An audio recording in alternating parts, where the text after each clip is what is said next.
है विद्युत के इक्विपमेंट का, उपकरणों का। जैसे जो मीटर होते हैं, विभिन्न प्रकार की राशियों को मापने के लिए अलग अलग प्रकार के मीटर के प्रयोग किए जाते हैं। मीटर के द्वारा अपन विद्युत की एसी और डीसी दोनों प्रकार की राशियों को मेजर और माप कर सकते हैं। विद्युत की कितनी राशियां होती है? दो, वोल्टेज और करंट। लेकिन विद्युत धारा दो प्रकार की होती है, एसी और डीसी। अपन यहीं से मीटर को स्टार्ट करते हैं बताना। मैं आपको ध्यान इधर देना आपको।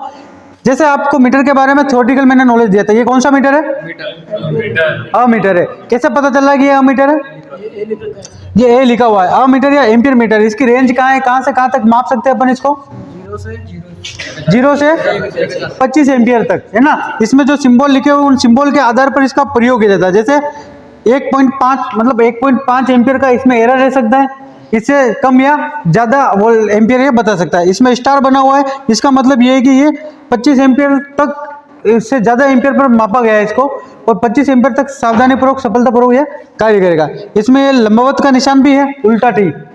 इसका मतलब इसको हमेशा ऐसे वर्टिकल ही रखना है। अगर आप इसको ऐसे रखोगे तो रीडिंग गलत आ जाएगी। ये देखो ना, मूव हो रही है ना, तो पॉइंटों में एम्पियर में एरर आ सकता है। तो ये कौन सा मीटर था? Ampere meter. वो भी कौन सा? एसी और डीसी दोनों का, ठीक है। ये है वोल्ट मीटर। क्या है? कैसे पता चल रहा है वोल्ट मीटर है? वी लिखा हुआ है।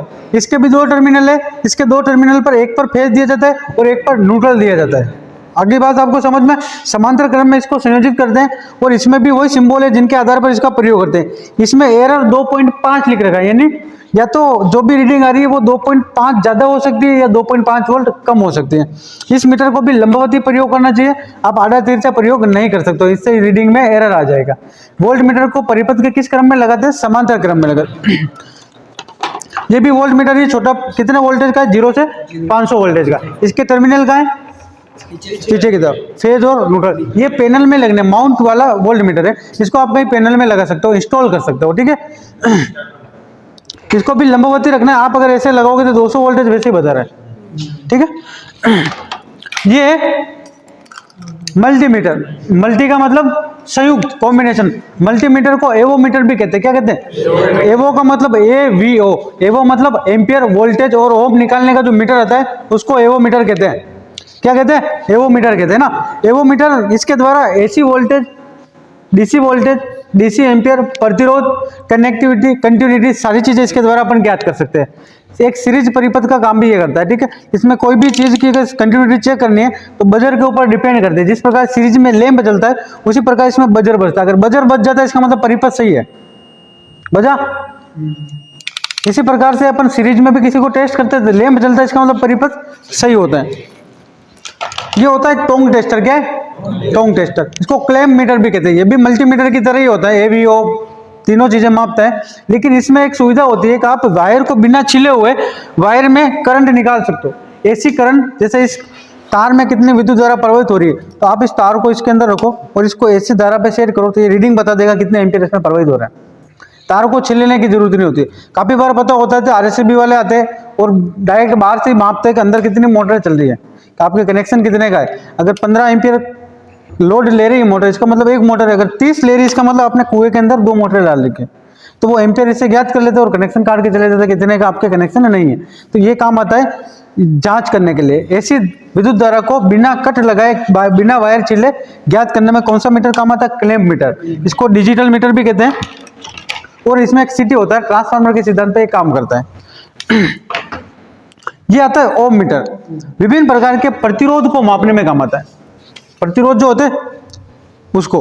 और मल्टीमीटर है, ये एनालॉग है, सुई वाला। आजकल डिजिटल आ गए, डिजिटल के द्वारा आपके पास आंकड़े सामने आ जाते हैं, ठीक है। ये वाट मीटर। क्या है?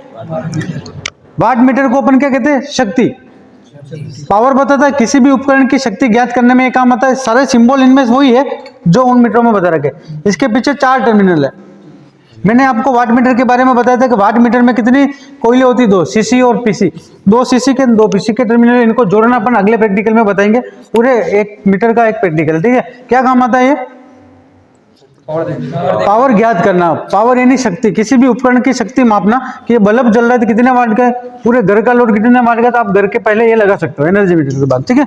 वाट मीटर के बाद ये आता है एनालॉग मल्टीमीटर। क्या आता है? जैसे ये मल्टीमीटर है ना, तो ये मल्टीमीटर तो डिजिटल है, क्या है? ये सुई वाला मल्टीमीटर है, इसमें सुई में मान दिखेगा आपको, लेकिन आजकल बहुत कम यूज करते हैं, डिजिटल वाले मल्टीमीटर का ही प्रयोग किया जाता है। ये एनालॉग मल्टीमीटर है। ये कौन सा मीटर है? कौन सा है? कौन सा मीटर है? पे नहीं, एसी डीसी? डीसी का है ना? कैसे पता चला डीसी का है? क्योंकि लिखा हुआ है, बिल्कुल, और इसके ऊपर सिंबल भी लग रहा है एक के नीचे, ठीक है। इसके द्वारा केवल डीसी विद्युत धारा ही माप सकते हैं, एसी पर लगाने पर ये जल जाएगा।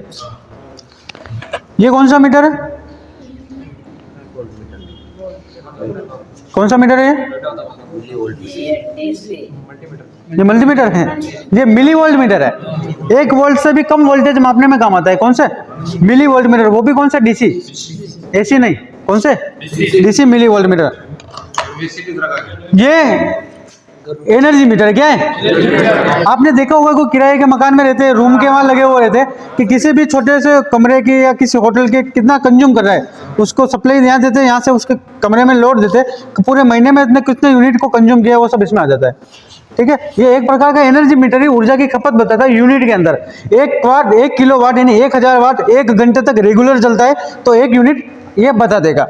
ये तो था डिजिटल वाला। कौन सा है? डिजिटल। आपको बताओ तो पहले एक एनर्जी मीटर चलता था, ये वाला, इधर वाला। ये एनर्जी जो मीटर है ना, ये एनालॉग एनर्जी मीटर। इसमें आपको बताया कि डिस्क होती थी, ये डिस्क चलती थी लोड के अकॉर्डिंग, और डिस्क जितने ज्यादा चक्कर लगाती थी उतने यहाँ यूनिट आते थे।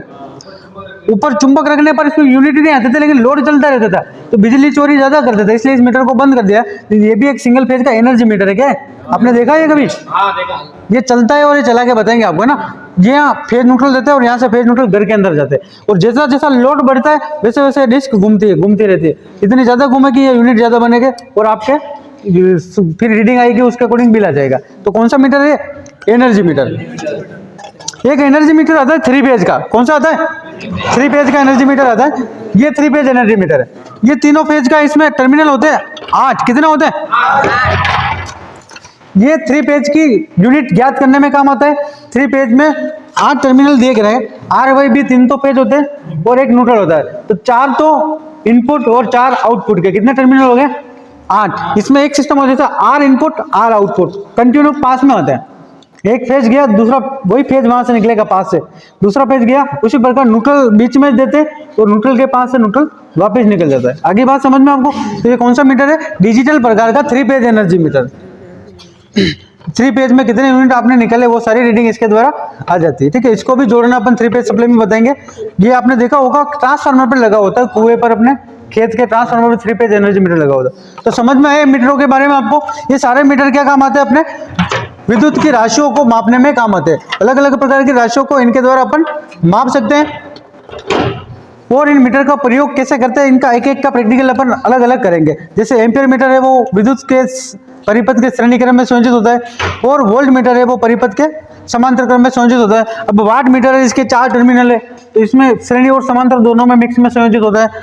और millivolt meter, milliampere meter ये डीसी के होते हैं। एनर्जी मीटर होता है, ये भी समांतर में लगता है, इसमें फेज न्यूट्रल यहाँ देना पड़ता है और यहाँ से निकलता है वो घर में जाते हैं अपने लोड के लिए। आगे बात समझ में कंप्लीट? समझ में आया यहाँ तक? Okay, thank you.